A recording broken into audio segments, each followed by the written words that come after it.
Ya. Buenos días, somos el equipo 6 y vamos a presentar la etapa 1, Introducción a la literatura.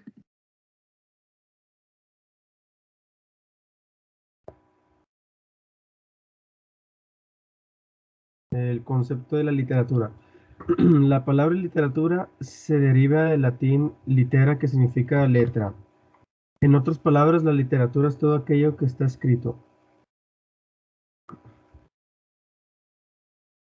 Funciones y propósitos de la literatura. Bueno, cumple funciones específicas relacionadas con nuestras emociones, nuestro desarrollo personal, nuestra integración a la sociedad y el conocimiento humano a través de la comunicación verbal.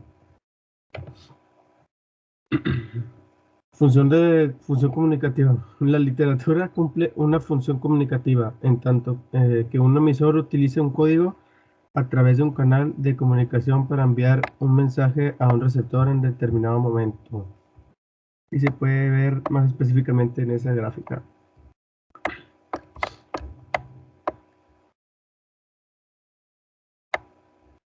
La función estética, esto se divide en dos grupos. La función poética, que transmite afectos, sentimientos, emociones. También el lector puede evadirse a mundos imaginarios. Y la función social, que se transmiten valores, conocimientos e ideas propias de una sociedad específica, una etapa histórica o la ideología personal de un autor. En la función poética se separan 4 ramas, las cuales es la poética, que es la expresión de sentimientos y emociones; la narrativa, donde el autor interpreta su mundo y lo comunica a través de un narrador; la dramática, que representa una experiencia mediante el diálogo, valiéndose de un código verbal y extraverbal; y la musical, que parte del lenguaje literario es el ritmo, sea verso o prosa.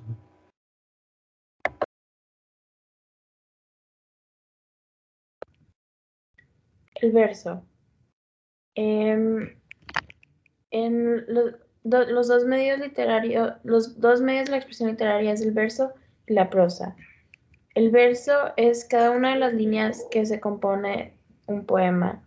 A través de los tiempos, las reglas han cambiado y podemos encontrar poemas sin verso o con versos sin rimar, pero conservando el ritmo. Aquí en la imagen se ve como un poema y luego cada una de las líneas es un ejemplo de un verso. La prosa. La prosa es cómo nos comunicamos por medio de la palabra. Puede ser poética o puede ser narrativa. Los textos narrativos tienen como característica un narrador que cuenta la historia y es el mediador entre el lector y el autor. Los dos tipos de narradores son el intradiegético y el extradiegético.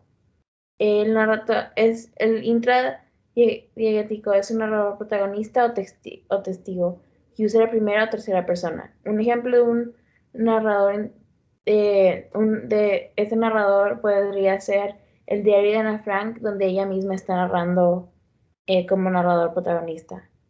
Y luego el extradiegético es conocido como narrador omnisciente y es ajeno a la trama, pero sabe todos los personajes y se usa la tercera persona.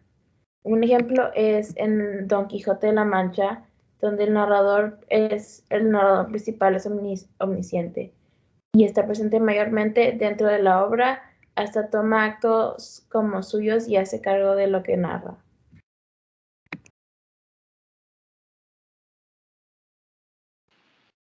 Seguimos con el texto literario. Si lo puedes dar para arriba, por favor. Sabemos que los textos literarios tienen un carácter ficcional, es decir, que se basan en la imaginación. Esta imaginación parte de la realidad del autor, quien es quien inventa los personajes, las situaciones y lugares de acuerdo a su propósito creativo. Por ende, la literatura es una interpretación que el autor hace de la realidad que le toca vivir. Después seguimos con el lenguaje literario. El lenguaje literario es muy diferente al estándar, ya que utiliza palabras poco comunes o en contextos diferentes al uso cotidiano para dar una originalidad. Debido a su lenguaje, la literatura es polisémica, es decir, que el lector puede tener múltiples interpretaciones sin que ello impida la comunicación. Hay varios recursos en el lenguaje literario, como es la anáfora, que es una repetición de palabras al inicio de cada verso en un poema o una frase en prosa. Una antítesis, que consiste en contraponer una frase a otra de significado opuesto para realzar la idea. Una elipsis, que es una omisión de un elemento en la frase o verso cuyo sentido se sobreentiende. También tenemos el hiperbatón, que es la alteración del orden normal de los elementos oracionales. La hipérbole, que es una exageración de un concepto. La metáfora, la expresión de una idea por otra que tiene cierta relación o semejanza con la primera. Y la paradoja, que reúne dos ideas que en apariencia se contradicen. Después tenemos las principales formas de expresión literaria, que son tres. Primero es la narración, que narrar es relatar una serie de hechos reales e imaginarios que transcurren en un espacio, tiempo y ambiente determinados. La narración necesita de un narrador que no debe de confundirse con el autor. Este narrador es el personaje que el autor inventa para ser la voz que cuente los hechos. Y en la literatura, el narrador es el emisor que comunica una historia y el receptor vendría siendo el lector. Después tenemos la descripción, que es la enunciación de las características de una persona, un lugar, un ser vivo, un objeto, una situación o una acción, mediante palabras como sustantivos, adjetivos y adverbios, así también como sufijos valorativos. Por último, tenemos el diálogo, que es un intercambio verbal entre dos personas, y en la literatura puede ser entre personas y cosas o animales personificados o únicamente entre ellos mismos. Tenemos dos tipos de diálogos, que es el directo, son las palabras tal cual como las diría el personaje, y se introduce procedido de un guión largo o raya entre comillas. Y tenemos el diálogo indirecto, que se introduce lo que dice el personaje por medio de la conjunción que.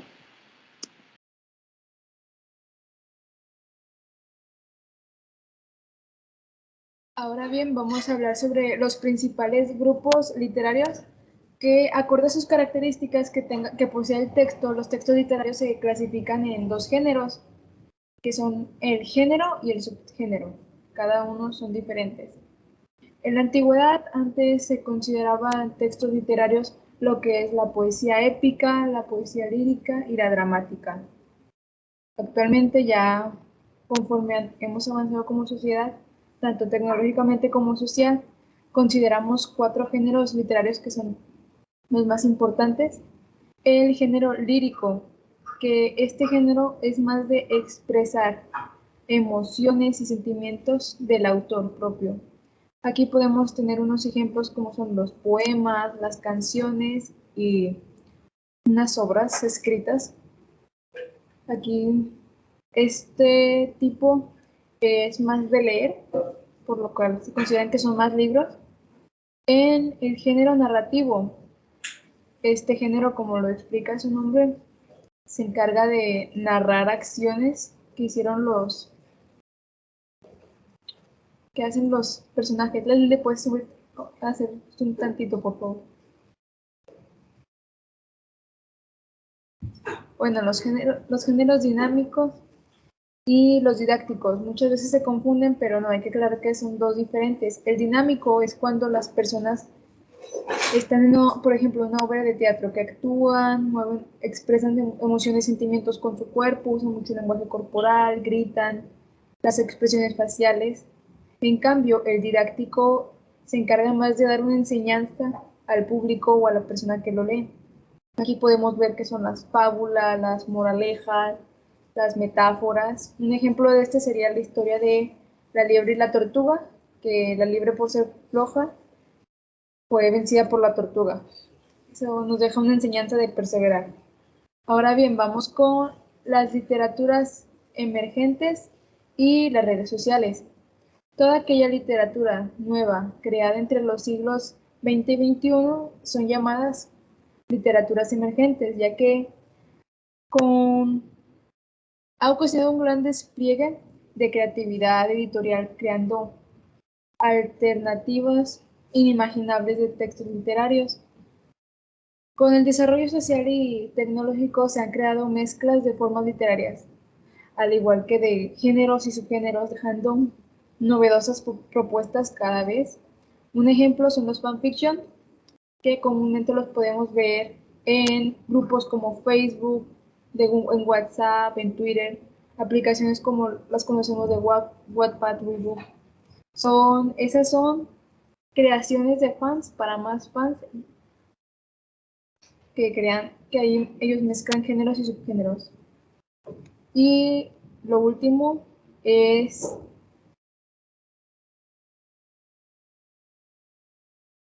el papel de la literatura en la sociedad.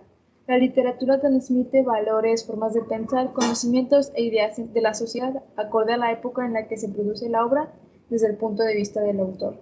Un ejemplo podríamos decir que fue las obras de William Shakespeare, que en su época era muy normal que hablaran de una forma extraña para nosotros, pero acorde a la época era como iban las vestimentas, los escenarios, las enseñanzas, los valores. Proyecto de Hombre y Sociedad. En sus inicios, la literatura cumplió su función de cohesionar socialmente a los individuos, dándoles una identidad de grupo que era necesaria para la sobrevivencia de la tribu. Los movimientos literarios son funciones sociales que se relacionan con los movimientos literarios. Se caracterizan por marcar tendencias, negar movimientos precedentes, agrupa a escritores afines y responder a las necesidades sociales y estéticas. Algunos de los movimientos literarios más populares son el Renacimiento, el Barroco, Neoclasicismo, Romanticismo, Realismo, Surrealismo, Modernismo y el Realismo mágico. Posmodernismo. Comenzó hacia la década de 1970 y continúa vigente. Sus características son temáticas y tratamiento de tecnologías de la información y la comunicación. Vive el nacimiento de nuevas formas de presentación, se podría considerar neobarroquismo y hay bastantes temas relacionados con la sexualidad. Gracias.